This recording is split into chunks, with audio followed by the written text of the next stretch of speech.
The past will not ensnare our future. The words of the Queen to the Irish President as a whole new chapter in Anglo-Irish relations is firmly sealed tonight. A day of momentous moments ended with two firsts. Michael D. Higgins in the House of Windsor at a state banquet, with Sinn Féin's Martin McGuinness there too. Our correspondent Sharon O'Neill on a day filled with symbolism. This is how far Anglo-Irish relations have come in just a few years. Centuries of divisions now firmly in the past, as the Queen opens up her home to President Michael D. Higgins and former IRA Commander Martin McGuinness. In white tie and tails, the Deputy First Minister met the monarch for a second time, away from the cameras, behind closed doors, but he was also an invited guest.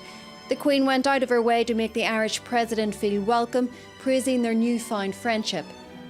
The Irish and British are becoming good and dependable neighbours and better friends, finally shedding our inhibitions about seeing the best in each other. Our two governments have responded to the change in mood. We now cooperate across the full range of public business. Indeed, there is today no closer working relationship for my government than that with Ireland. Everybody who's anybody was here, political leaders across the UK, including our own, and stars of the big screen too, Daniel Day-Lewis among the many here. The Queen's speech filled with sincerity, and with a number of anniversaries coming up, this pledge. My family and my government will stand alongside you, Mr. President, and your ministers throughout the anniversaries of the war and of the events that led to the creation of the Irish Free State. People have moved freely between these islands over the centuries. Britain has been hugely enriched by the migration of Irish men and women to these shores. The contribution of Irish people to Britain has reached into every walk of life. Then a toast to the Irish President. Ladies and gentlemen, I ask you to rise and drink a toast to the President and Mrs. Higgins and to the health and prosperity of the people of Ireland.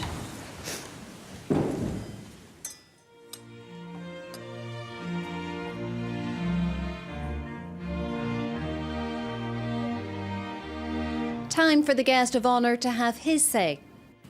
However long it may have taken Your Majesty, I can assure you that this first state visit of a President of Ireland to the United Kingdom is a very visible sign of the warmth and maturity of the relationship between our two countries.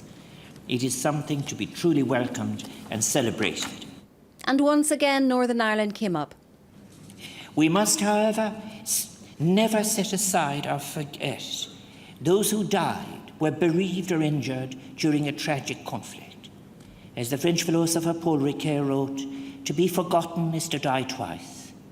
We owe a duty to all those who lost their lives, the duty to build together in peace.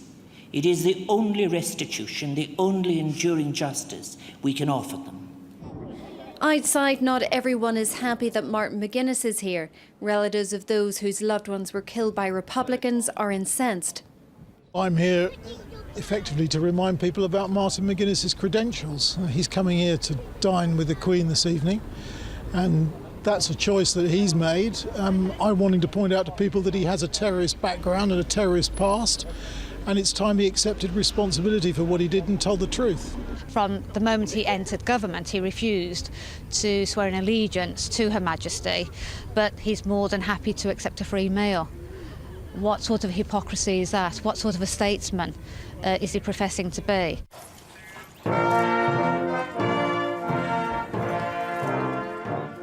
Earlier, a number of symbolic engagements for the Irish President, and Windsor was transformed to welcome Michael D. Higgins for the very first time.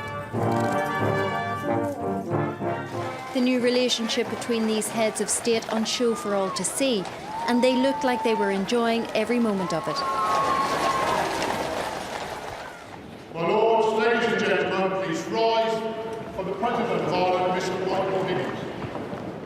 Then in the afternoon, the Irish President was greeted by the great and the good in the Palace of Westminster, the centre of political life in Britain.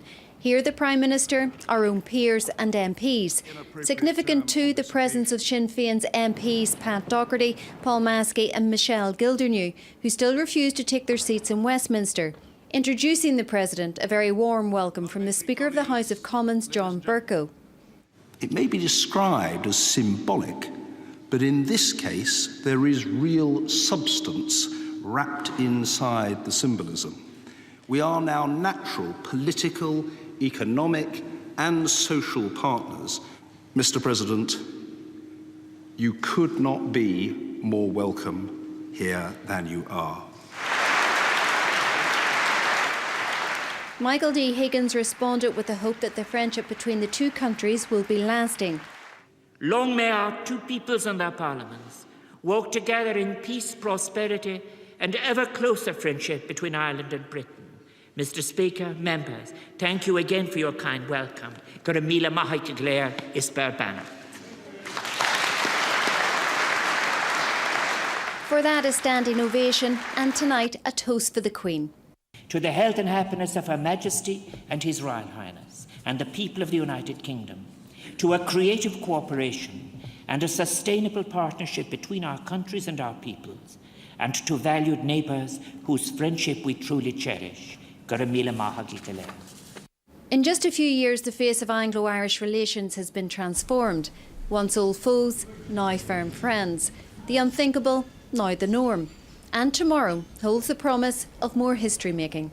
Sharon O'Neill, UTV Live Tonight.